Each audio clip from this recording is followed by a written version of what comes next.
Chapter 4। अतीत की परछाई और एक अनका एहसास।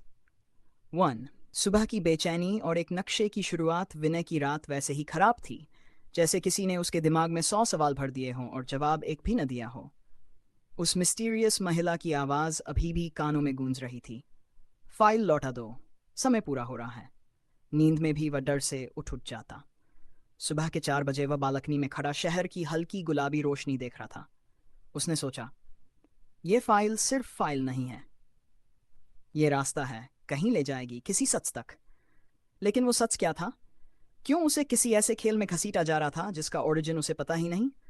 उसी समय उसका फोन वाइब्रेट हुआ। संदेश एक ही लाइन का, दिल्ली पहुंचो। सब कुछ वही शुरू हुआ था।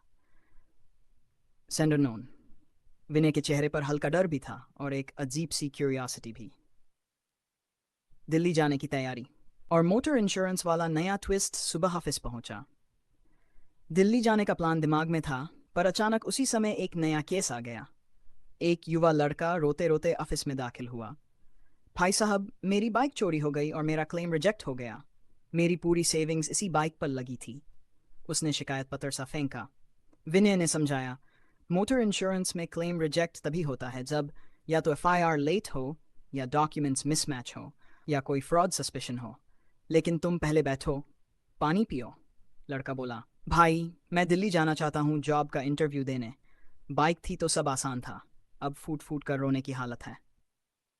विनय को दिल्ली शब्द सुनकर गहरी अजीब सी कनेक्शन महसूस हुई। फिर दिल में एक ख्याल आया, शायद ये लड़का मुझे दिल्ली ले जाने का इनडायरेक्ट संकेत है। उसने लड़के से कहा, चलो तुम्हारा क्लेम मैं खुद देखता हूँ। कल सुबह हम दोनों दिल्ली चलते हैं। तुम्हारा इंश्योरेंस केस भी वहीं सॉल्व कराते हैं। लड़का हैरान, आप मेरे साथ चलेंगे? आप कौन है भाई इतने अच्छे? विनय हंस दिया, मैं बस एक एडवाइज़र नहीं, मैं कोशिश हूँ किसी की परेशानी का जवाब बनूँ। दोनों ने दिल्ली की टिकट बुक कर ली। शैश 3। ऑफिस की बालकनी में अचानक आई वो लड़की। शाम होते होते विनय बालकनी में खड़ा था, और तभी बिल्कुल अचानक एक लड़की आई, ना क्लाइंट जैसी ना विजिटर जैसी, बस अचानक। उसके हाथ में हेलमेट था, जीन्स, कुर्ता, आइज बेहद शार्प। वह बोली, एक्सक्यूज मी, आप विनय हैं? विनय ने थोड़ा चौंक कर कहा, हाँ, पर आप? लड़की बोले, रोई हूँ, इंश्योरेंस क्लेम इन्वेस्टिगेटर। उसके नाम में कुछ था, एक अजीब सी सॉफ्टनेस, एक अजीब सा आकर्षण, एक अजीब सा डर भी। विनय ने मुस्कुराते हुए पूछा, जी, क्लेम इन्वेस्टिगेटर? वह बोली, हाँ, चोरी हुई बाइक वाला केस मेरे पास असाइन हुआ है। और एक बात और। वह करीब आई, आप इन दिनों कुछ ऐसे केसेस हैंडल कर रहे हैं जो सामान्य नहीं हैं, अभी सावधान रहिए। विनय ने सिर उठाया, मतलब? आरोही ने बालकनी के रेलिंग पर हाथ रखा। फिलहाल इतना जानना काफी है कि कोई आपको ऑब्जर्व कर रहा है। दिल्ली जाना मत टालिएगा, पर अकेले मत जाएगा। विनय हंसा, आपको कैसे पता मैं दिल्ली जा रहा हूँ? आरोही ने सिर्फ हल्का सा मुस्कुराकर कहा, मैं इन्वेस्टिगेटर हूँ विनय, जान लेना मेरा काम है। ये आवाज़, ये अंदाज, कुछ ऐसा था कि विनय पहली बार किसी लड़की को इतने गौर से देख रहा था। उसने अचानक पूछा, आपको डर नहीं लगता हर चीज़ में घुसकर जांच करती हैं? आरोही बोली, डर तब लगता है जब इंसान सच से भागे। मैं भागती नहीं। और विनय को पहली बार लगा, ये लड़की सिंपल नहीं है, और शायद कहानी का एक हिस्सा बनने वाली है। रात की बस और मैथोलॉजी का पहला गहरा संकेत। रात को विनय और वो लड़का रोहित दिल्ली जाने के लिए वॉल्वो बस में बैठे। ड्राइवर ने गाना चलाया, जिंदगी एक सफ़र है सुहाना। विनय खिड़की से बाहर देखते हुए सोच रहा था, ये सफ़र सुहाना तो नहीं, पर बेहद डेंजरस लग रहा है। उसी समय पीछे की सीट में बैठे एक बुजुर्ग ने कहा, बेटा, सफ़र तभी महान होता है जब दर्द और किस्मत दोनों साथ चलें। विनय ने मुड़कर देखा, सफ़ेद धोती, साधारण चेहरा, पर आंखें बेहद चमकदार। वह बोले, कभी गीता का एक श्लोक सुना है? कर्मण्येवाधिकारस्ते मां फलेषु कदाचन। अर्थ, इंसान का हक सिर्फ अपने कर्म पर है, फल पर नहीं। विनय ने धीरे कहा, सिंपल शब्दों में। बुजुर्ग ने मुस्कुराकर कहा, बेटा, तुम्हें बस चलते रहना है, कहानी कहाँ ले जाएगी वह भगवान तय करता है। विनय की रीढ़ में ठंडक उतर गई। ऐसा लगा ये बूढ़ा आदमी उसे देखकर किसी गहरे अर्थ में बोल रहा है। और अचानक बस थोड़ी देर के लिए स्ट्रीट लाइट के नीचे आई, और बुजुर्ग का चेहरा उसे कहीं देखा हुआ लगा। कहाँ? किस किताब में? किस फोटो में? याद नहीं आ रहा था। दिल्ली। कड़वा सच और पहली धमकी। सुबह दिल्ली पहुंचे। रोहित की चोरी की बाइक का केस लेने के लिए वे सीधे इंश्योरेंस कॉर्पोरेट ऑफिस पहुंचे। मोबाइल बीप हुआ। अननोन संदेश। दिल्ली में पहला खतरा मिलेगा, फाइल मत खोलना। विनय गुस्से में आ गया। कौन है ये? कॉरिडोर में सिक्योरिटी ने रोका। सर, आपके नाम पर एक सील्ड एनवेलोप आया है। विनय ने खोला। अंदर सिर्फ शीर शब्द, टर्न बैक और डाई। रोहित घबरा गया। भाई ये क्या है? हम फंस गए क्या? विनय फिर भी शाह, इंश्योरेंस की दुनिया में फ्रॉड बहुत होता है, पर यह फ्रॉड नहीं, कुछ और है। कॉर्पोरेट ऑफिस में पहली टक्कर और आरोही की वापसी जैसे ही दोनों अंदर गए, रोहित के क्लेम को लेकर 3 अधिकारी बैठ गए। एक बोला, फायर लेट है, हम क्लेम रिजेक्ट कर रहे हैं। रोहित गिड़गिड़ाया, सर मेरा इंटरव्यू है। मेरी इसी पर टिकी है। विनय खड़ा हुआ। एक्सक्यूज मी, एफआईआर लेट नहीं है, ये स्टैम्प्ड कॉपी देखें, पुलिस ने मिडनाइट में दर्ज किया है, पर सिस्टम अपडेटेड नेक्स्ट मॉर्निंग में। अधिकारियों ने एक दूसरे को देखा। तभी पीछे से जाने पहचाने कदमों की आवाज़ आई। आरोही। वह सीधे टेबल पर बैठी और बोली, मैंने इन्वेस्टिगेशन की है, बाइक सच में चोरी हुई है, no fraud, no mismatch, claim approve होगा। अधिकारियों के चेहरे उतर गए। एक बोला, आप कौन? आरोही ने टोन सख्त कर दी, सीनियर इन्वेस्टिगेटर।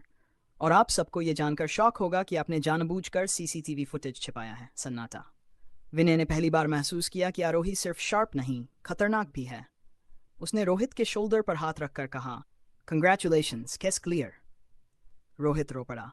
थैंक यू, दोनों भाई बहन जैसे लोग मेरी लाइफ में नहीं होते तो मैं बर्बाद हो जाता। आरोही ने हंसते हुए कहा, भाई बहन, ये लोग जल्दी लेबल लगा देते हैं। वह विनय की तरफ देखकर मुस्कुराई। उस मुस्कान में कुछ खास था, कुछ ऐसा जिसने विनय के दिल की धड़कन आधा सेकंड रोक दी। दिल्ली की दोपहर और अजीब छाया काम खत्म हुआ।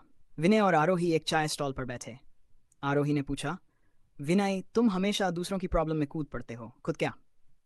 विनय ने कहा, मेरी जिंदगी वो तो जैसे किसी इंश्योरेंस पॉलिसी की तरह है, टर्म्स एंड कंडीशंस भरी हुई। आरोही हंस पड़ी। और मैच्योरिटी डेट? शायद तब जब सच सामने आ जाएगा। सीरियस हो गई।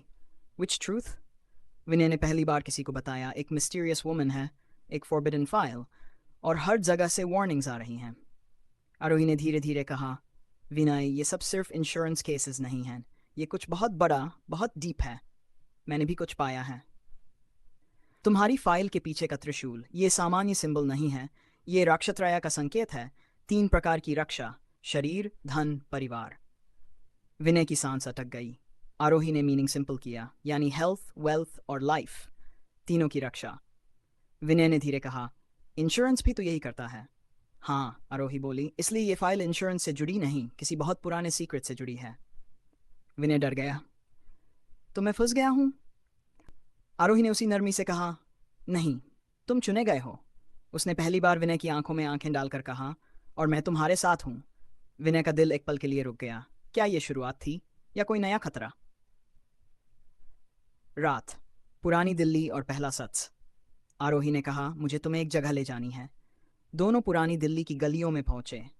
गलियां इतनी तंग कि जैसे समय रुक गया हो। हल्दी की खुशबू, इत्र की महक, मसाले की दुकानें, सब कुछ शहर जैसा नहीं, फिल्म जैसा लग रहा था। एक बूढ़े दार्शनिक से दिखने वाले व्यक्ति ने उन्हें देखा और बोला, आ गए तुम, वह फाइल मुझे दिखाओ। विनय चौंका। आपको कैसे पता? बूढ़ा मुस्कुराया। शब्दों से नहीं, संकेतों से काम चलता है बेटा। मुझे पता है कि तुम किसी बड़े खेल में हो। विनय ने फाइल उसे दी। उसने फाइल के अंदर उंगली घुमाई और बोला, ये जो त्रिशूल है, ये मॉडर्न इंश्योरेंस का सिंबल नहीं, ये रक्षा मंडल। आरोही चौंकी। रक्षा मंडल? लेकिन वो तो सिर्फ कहानी है।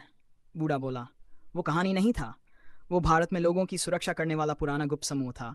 उनका मकसद जीवन की रक्षा था, ठीक वैसे ही जैसे इंश्योरेंस बचाता है। विनय बोला, तो ये फाइल उसी की है? बूढ़ा बोला, हाँ, और जो महिला तुम्हें मिली थी वह इस समूह की आखिरी सदस्य है, और कोई उसे ढूंढ रहा है, बहुत खतरनाक लोग। विनय की रीढ़ ठंडी पड़ गई। आरोही ने धीरे पूछा, और विनय का इससे क्या कनेक्शन? बूढ़ा विनय के कंधे पर हाथ रखकर बोला, वह महिला तुम्हें खोजते हुए नहीं आई थी, तुम्हें पहचान कर आई थी। तुम्हारा अतीत इस रहस्य से जुड़ा है। विनय का दिल जैसे रुक गया। 9 चैप्टर एंडिंग क्लिफहैंगर। सच्चाई का पहला तीर। विनय ने कांपते हुए पूछा, मेरा अतीत? मैं तो इस शहर में नया हूं, मेरी लाइफ सिंपल है। बूढ़े ने उसे बीच में ही रोक दिया। तुम्हें जवाब अभी नहीं दूंगा, कल सुबह मिलना, सारी बातें बताऊंगा। दोनों बाहर निकले। रात की हवा में ठंड थी, हल्की धुंध छा रही थी। आरोही ने पूछा, ठीक हो? नहीं, क्योंकि मेरा अतीत खुद मुझे नहीं पता, लेकिन सारे लोग उसे मुझसे पहले जानते हैं। उसी समय गली के कोने से किसी ने चिल्लाया, विनय, भागो। दोनों ने मुड़कर देखा। 3 नकाबपोश लोग तेजी से उनकी तरफ बढ़ रहे थे। एक ने चाकू निकाला, दूसरा बोला, फाइल दो, नहीं तो आज रात आखिरी रात है।